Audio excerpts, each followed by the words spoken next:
Hi, എല്ലാവർക്കും എൻ്റെ ഒരു പുതിയൊരു വീഡിയോയിലേക്ക് സ്വാഗതം.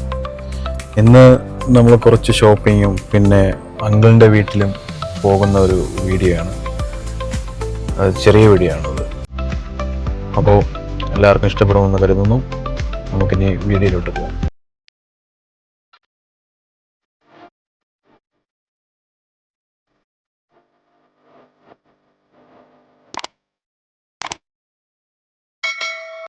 ഗായ്സ്, ഷോപ്പിങ്ങിന് വന്നിട്ട് നമുക്കൊന്നും വിചാരിക്കുന്നത് കിട്ടത്തില്ല.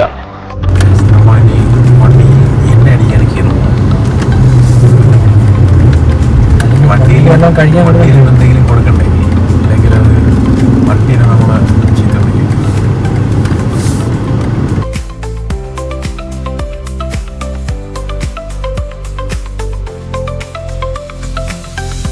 നമ്മളിന്ന് വീണ്ടും ഷോപ്പിങ്ങിന് പോവുകയാണ്. അപ്പോൾ ഇന്ന് ഷോപ്പിങ്ങിന് ഇറങ്ങി നമ്മൾ വിചാരിച്ച പ്രൈസിന് കിട്ടുമോ എന്ന് നോക്കാം. ഈ ഷോപ്പിങ്ങിനെങ്കിലും പോയി രണ്ട് ഡ്രസ്സ് എടുക്കാമെന്ന് ഞങ്ങൾ വിചാരിക്കുന്നു. പക്ഷെ കിട്ടിയാൽ കിട്ടി. ഇതിലെങ്കിലും സെലക്ഷൻ കിട്ടിയില്ലെങ്കിൽ ഇനി നമ്മൾ ട്രിവാൻഡ്രത്തിലോട്ടാണ്. വീണ്ടും ട്രിവാൻഡ്രം. ഇന്നലെ ട്രിവാൻഡ്രം പോയി, ഇനി എറണാകുളം. ഇന്ന് ആറ്റിങ്ങൽ. ഇത് കിട്ടിയില്ലെങ്കിൽ ഇനി എറണാകുളത്ത് കിട്ടിയില്ലെങ്കിൽ മലപ്പുറത്ത് നിന്ന് കോഴിക്കോട്. നമ്മളെപ്പോഴും ഈ ഷോപ്പിങ്ങിന്റെ കാര്യം പറയുന്നത് കാരണം കല്യാണം ആകുമ്പോൾ നിങ്ങൾക്കറിയാൻ പറ്റും, ഒരു കല്യാണം നടക്കുമ്പോൾ നമ്മൾ ഏറ്റവും കൂടുതൽ ടൈം സ്പെൻഡ് ചെയ്യുന്നത് നമ്മൾ ഡ്രസ്സ് എടുക്കാനാണ്. അപ്പം നമുക്ക് ഇഷ്ടപ്പെട്ടതും നമ്മുടെ ബഡ്ജറ്റിനുമായിട്ടുള്ള നമുക്ക് കിട്ടിയെന്ന് വരില്ല. അതാണ് നമ്മൾ ഒരുപാട് കടകളിൽ കയറി നമ്മൾ ചെക്ക് ചെയ്യുന്നത്, നമുക്ക് ഇഷ്ടപ്പെട്ട ഡ്രസ്സ് എടുക്കാനും.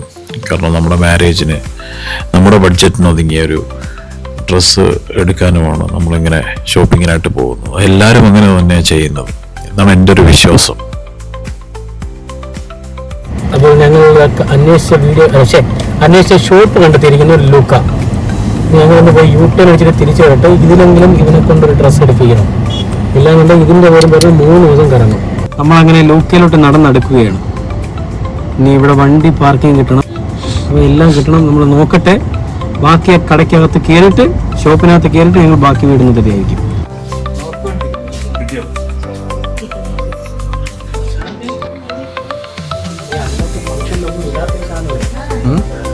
ഫംഗ്ഷനിലൊന്നും ഇടാത്ത സാധനം ബ്ലാക്കോ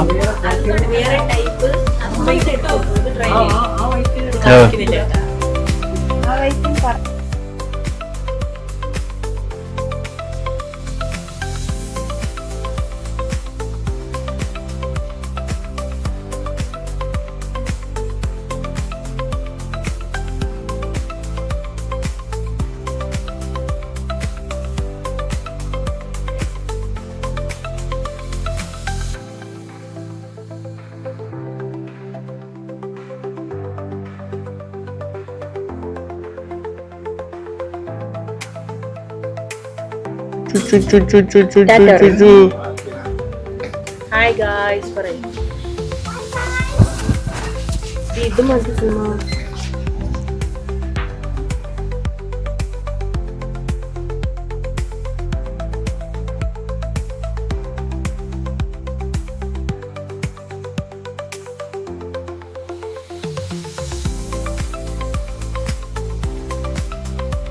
വീണ്ടും നമ്മൾ ഡ്രസ് എടുക്കാൻ പറ്റിയിട്ടില്ല.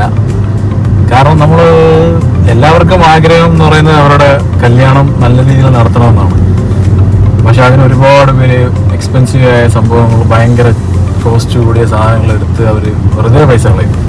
ഞാൻ എൻ്റെ കല്യാണത്തിന് ഞാൻ ചെയ്യുന്നത് ഏറ്റവും കോസ്റ്റ് എഫക്റ്റീവ് ആയിട്ടുള്ള കാര്യങ്ങളാണ് ചെയ്യുന്നത്. ഓക്കെ, എങ്ങനെ കോസ്റ്റ് കുറയ്ക്കാൻ പറ്റും അങ്ങനെ രീതി ചെയ്യാം. നമ്മൾ മറ്റുള്ളവരെ ബുദ്ധിമുട്ടിക്കാൻ പാടില്ല. അപ്പോൾ ഈ ഒരു ദിവസത്തേക്ക് നമ്മൾ 25,000, 30,000, 40,000. അപ്പോൾ നമ്മൾ പറഞ്ഞു വന്നത് ഈ മാരേജിന് എപ്പോഴും നമ്മൾ കോസ്റ്റ് എഫക്റ്റീവ് ആയിട്ടുള്ള ചെയ്യാവും. നമ്മൾ ഒരു ദിവസത്തേക്കോ അല്ലെങ്കിൽ 2 ദിവസത്തേക്ക് വേണ്ടിയിട്ടാണ് ഇത്രയും പൈസ നമ്മൾ ചിലവാക്കുന്നത്. ആ പൈസ നമുക്ക് വേറെ എന്തെല്ലാം നല്ല കാര്യങ്ങൾ അല്ലെങ്കിൽ നമുക്ക് എന്ത് ചെയ്യാം, കുറച്ച് പൈസ എടുത്തിട്ട് നമുക്ക് ഹണിമൂൺ ട്രിപ്പോ എവിടെയെങ്കിലും ട്രാവൽ ചെയ്യാം, അല്ലെങ്കിൽ ഫുഡ് കഴിക്കാം, വേറെ ഒരുപാട് കാര്യങ്ങൾ ചെയ്യാം. പക്ഷേ നമ്മൾ എപ്പോഴും മിനിമലായിട്ട് ചെയ്യേണ്ട കുറേ കാര്യങ്ങളുണ്ട്. മെയിനായിട്ടും ഡ്രസ്സൊക്കെ എന്ന് പറയുന്നത് വെറും ഇത്രയും കോസ്റ്റ് കൂടിയ 40,000, 50,000, 20,000 ഒന്നും എടുക്കേണ്ട ഒരു ആവശ്യമില്ല. ഇപ്പം ഞാൻ ഒരുപാട് കടയിൽ കയറി എല്ലാം 20,000 എബോവാണ്. അതുകൊണ്ടാണ് എനിക്ക് ഡ്രസ്സ് കിട്ടാഞ്ഞിട്ടും അതുകൊണ്ടാണ് എനിക്ക് ഡ്രസ്സ് കിട്ടാത്തത്. അപ്പോൾ നല്ല ഡ്രസ്സ് നമ്മൾ നോക്കിയാലും പക്ഷെ നല്ല പ്രൈസാണ്. അപ്പൊ അത്രയും പ്രൈസ് കൂടി ഡ്രസ്സ് എടുത്ത് നമ്മൾ ഒരു 2 മണിക്കൂർ അല്ലെങ്കിൽ ഒരു 3 മണിക്കൂർ നേരത്തേക്ക് ഇട്ടിട്ട് പിന്നെ നമ്മളത് അവിടെ വെറുതെ വെച്ചിരിക്കുന്നത്, അതിനോട് എനിക്കൊരു താല്പര്യമില്ല. ഇന്നത്തെ കാലത്ത് വീടുകൾ ഡെഡ് അസറ്റ് എന്ന് പറയുന്നത് പോലെ തന്നെയാണ് വെഡിങ്ങിന് എടുക്കുന്ന ഡ്രസ്സുകൾ. ഒരു ദിവസം അത് 10,000 ആയിക്കോട്ടെ 5,000 ആയിക്കോട്ടെ, അത് ഒരു ദിവസത്തേക്ക് ഇടുന്നത് നമ്മൾ പിന്നെ ഉപയോഗിക്കുന്നില്ല. അപ്പൊ അതൊരു ഡെഡ് അസറ്റ് തന്നെയാണ്, നമുക്കതൊരു ഉപയോഗമില്ലാത്ത അസറ്റായിട്ട് മാറിക്കഴിഞ്ഞു. അപ്പൊ അതുകൊണ്ട് നമ്മൾ മാക്സിമം നമ്മൾ റേറ്റ് കുറച്ച് നല്ല കംഫർട്ടായ ക്വാളിറ്റി ഉള്ള കാണാൻ ലുക്കുള്ള സാധനം ഇടുക. നമ്മളത് അതനുസരിച്ച് നമ്മൾ മാത്രമല്ല നമ്മളെ പാർട്ട്നേഴ്സും. അതെ. അപ്പൊ എന്റെ കല്യാണത്തിൽ മെയിനായിട്ട് ഞാൻ ഇപ്പൊ എന്റെ പാർട്ട്ണറിനടുത്ത് പറഞ്ഞതും അത് തന്നെയാണ്. അപ്പൊ അവർക്കും താല്പര്യം അങ്ങനെയാണ്, അവർക്കും കോസ്റ്റ് എഫക്റ്റീവ് ആയിട്ടുള്ള കാര്യങ്ങൾ ചെയ്യാനാണ് അവർക്കും താല്പര്യം. ഇപ്പൊ ഈ ആളുകളെ കാണിക്കാനായിട്ട് നമ്മൾ ഈ വലിയ പ്രൈസ് കൂടിയ കോസ്റ്റ് കൂടിയ സാധനങ്ങൾ, നമ്മൾ വലിയ സംഭവങ്ങൾ, മാരേജിനൊക്കെ വലിയ ഡെക്കറേഷൻസ്, വലിയ കാര്യങ്ങളൊക്കെ ചെയ്യുന്നത്, അത് ആളുകൾ വന്നിട്ട് ഓക്കെ കൊള്ളാം, എന്നിട്ട് കുറച്ച് കഴിയുമ്പോൾ ആളുകൾ എന്നെ കുറ്റം പറയും. അപ്പോ അതിന് എന്തിനാണ് വെറുതെ നമ്മളെ പൈസ കൊടുത്ത് മറ്റുള്ളവർ വന്ന് നമ്മളെ കുറ്റം പറയിക്കുന്നത്? അതിന്റെ ഒരു ആവശ്യമില്ല. നമ്മൾ ടിപ്പിക്കൽ മലയാളീസ്, ടിപ്പിക്കൽ പണ്ടൊക്കെയാണ് ആളുകൾ ഇങ്ങനെ ഒരുപാട് മോടി കൂട്ടിയിട്ടൊക്കെ കാര്യങ്ങൾ കല്യാണം ചെയ്യുന്നത്. ഇപ്പൊ ആളുകൾക്ക് നല്ല എഡ്യൂക്കേറ്റഡ് ആളുകളാണ്, ആൾക്കാർക്ക് കാര്യങ്ങൾ അറിയാം. ഇപ്പോഴത്തെ തലമുറയ്ക്ക് പിള്ളേർക്ക് എല്ലാവർക്കും അറിയാം ഇങ്ങനെയാണ് ചെയ്യേണ്ടതെന്ന്. അപ്പൊ അവരൊന്നും typical Malayali, always typical Malayali. അതെ.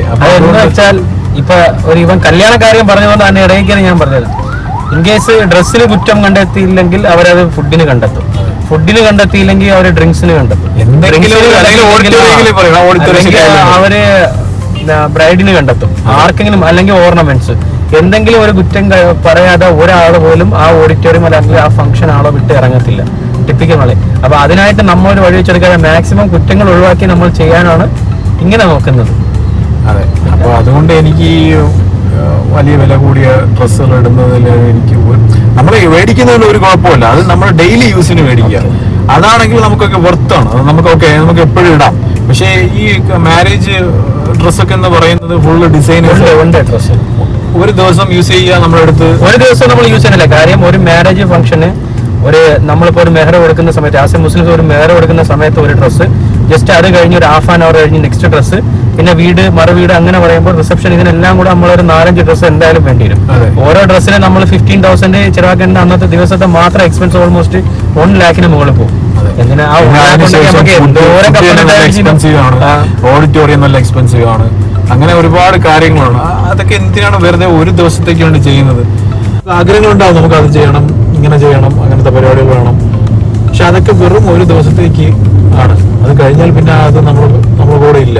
ആ പൈസ നമ്മൾ വേസ്റ്റ് ആക്കി, ഡെഡ് മണിയാണ്. അപ്പൊ നമ്മൾ മിനിമലായിട്ട് ചെയ്താൽ ആ ബാലൻസ് ക്യാഷ് കൊണ്ട് നമുക്ക് വേറെ ട്രിപ്പ് പോവാം, വേറെ എന്തെല്ലാം കാര്യങ്ങൾ, ഫുഡ് അടിക്കാം, അങ്ങനത്തെ കാര്യങ്ങളൊക്കെ ചെയ്യാൻ പറ്റും. എന്താണ് നിനക്ക് ഇതിനെ കുറിച്ച് പറയാൻ ഉള്ളത്? എനിക്ക് അല്ലെങ്കിലും കുറെ ആൾക്കാർ ഇപ്പോഴും എക്സ്പെൻസ് ചെയ്യാൻ നമ്മൾ ഓരോ വെഡിങ്ങിന് നമ്മൾ കാണുന്നുണ്ട്. ഇപ്പോൾ തന്നെ ഓരോരോ ഫങ്ഷൻസ് ആണ്, ഓരോരോ ദിവസം. ഓൾമോസ്റ്റ് ഒരു കല്യാണത്തിന് മുമ്പൊക്കെ നമ്മുടെ നാട്ടില്, നമ്മളൊക്കെ ഒരു ഗ്രാമത്തിലുള്ളതാണ്, വർക്കല വെട്ടൂർ എന്ന് പറയുന്ന ഒരു ഗ്രാമമാണ്. ഈ ഗ്രാമത്തിൽ മുമ്പൊക്കെ നമ്മൾ ഒരു കല്യാണം ഉറപ്പിച്ചു കഴിഞ്ഞാൽ ഒരു പെണ്ണ് കാണല്, ഒരു അച്ചാരം, ഒരു മൈലാഞ്ചി, അന്നത്തെ ദിവസം കല്യാണം കഴിഞ്ഞു. ഇതാണ് നമ്മുടെ നാട്ടിലെ ഒരു മെയിൻ ഫങ്ഷൻ. അവർ അങ്ങനെ പറഞ്ഞ് ഓൾമോസ്റ്റ്. പക്ഷെ ഫോട്ടോഷൂട്ട് വെഡിങ് ഒക്കെ എന്ന് പറയുന്നത് അത് കുഴപ്പമില്ല, അത് നമുക്ക് വേണം. കാരണം നമ്മൾ എപ്പോഴും എത്രയോ കൊല്ലങ്ങൾ കഴിഞ്ഞാലും നമ്മളൊക്കെ എടുത്ത് ബാക്കിലോട്ട് നോക്കാൻ പറ്റും. നമ്മുടെ കുട്ടികൾക്ക്, നമ്മുടെ തലമുറകൾക്ക് കാണിച്ചു കൊടുക്കാൻ പറ്റും, ഇതാണ് നമ്മുടെ കല്യാണം എന്നുള്ള സംഭവം. അതിനോട് ഞാൻ ഓക്കെയാണ്.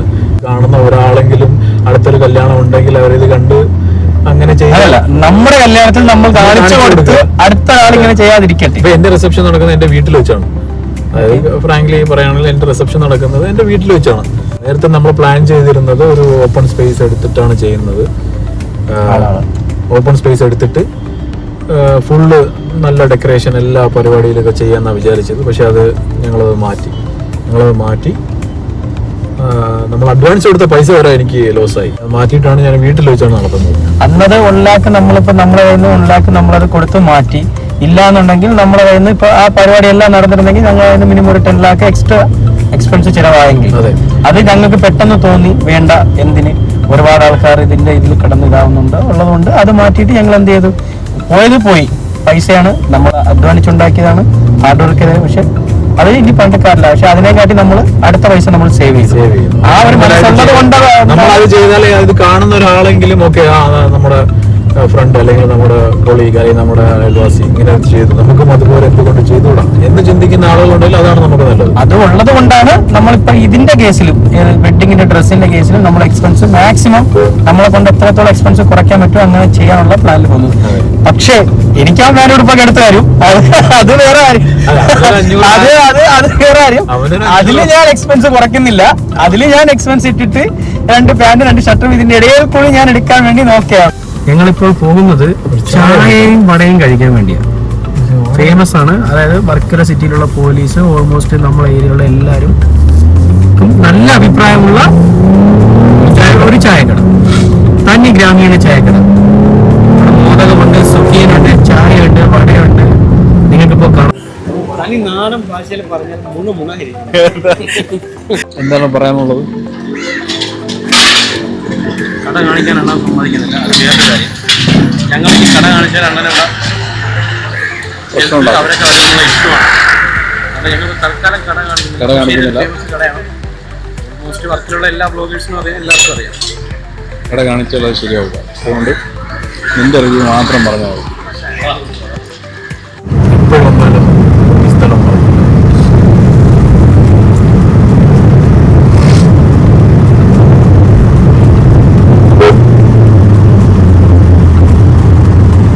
നാട്ടിലെ പൊതുശല്യമാണ് ഈ കാണുന്ന സാധനം. ഈ കാണുന്ന സാധനം നമ്മുടെ നാട്ടിലെ പൊതുശല്യങ്ങളായി വന്നുകൊണ്ടിരിക്കുകയാണ്. ഇതിന് എന്തെങ്കിലും ഒരു നടപടി നമ്മുടെ ഗവൺമെന്റ് സ്വീകരിച്ചില്ല എന്നുണ്ടെങ്കിൽ ഇനിയും നമ്മുടെ നാട്ടിലെ കുട്ടികൾക്കും വലിയവർക്കും വയസ്സായവർക്കും എല്ലാവർക്കും പട്ടികടി കേൾക്കുന്നതാണ്. സ്നേഹിക്കുന്നവരും ഇതിനെതിരെ ഒന്നും പറയാൻ നിൽക്കേണ്ട. നമ്മുടെ നാടൻ ഭാഷയിൽ നമുക്ക് ഒരു പ്രയോഗമുണ്ട്, പക്ഷെ നമ്മളിപ്പോൾ പറഞ്ഞാൽ ശരിയാവില്ല. ഇതാണ് നമ്മളെ കടവ്. ബട്ട് അൺഫോർച്ചുനേറ്റ്ലി നമ്മളിപ്പോൾ കടവിലോട്ട് ഇറങ്ങുന്നില്ല. ജസ്റ്റ് നിങ്ങളൊന്ന് ഇൻട്രൊഡ്യൂസ് ചെയ്തതേ ഉള്ളൂ. നമ്മൾ എന്തായാലും നാളെ കിട്ടുന്ന. അപ്പോൾ നമ്മുടെ ഷോപ്പിംഗ് ഇന്ന് കഴിഞ്ഞിട്ടില്ല. വീണ്ടും ഞാൻ നേരത്തെ പറഞ്ഞ പോലെ ആ ഡ്രസ്സ് നമുക്ക് സെലക്ട് ചെയ്യാൻ പറ്റില്ല, വെരി എക്സ്പെൻസീവ് ആയി. ഉത്സവ സീസൺ നമുക്കിനി വരുന്ന ആളുകളിൽ ഉത്സവത്തിൻ്റെ വീഡിയോസൊക്കെ കാണാം. അപ്പോൾ നമ്മൾ പൊയ്ക്കൊണ്ടിരിക്കുന്നത് ചിറയൻകീഴ്. ചിറയൻകീഴ് എല്ലാവർക്കും അറിയാം. പ്രേം നസീറിന്റെ നാടാണ് ചിറയൻകീഴ്. ആ സ്ഥലത്താണ്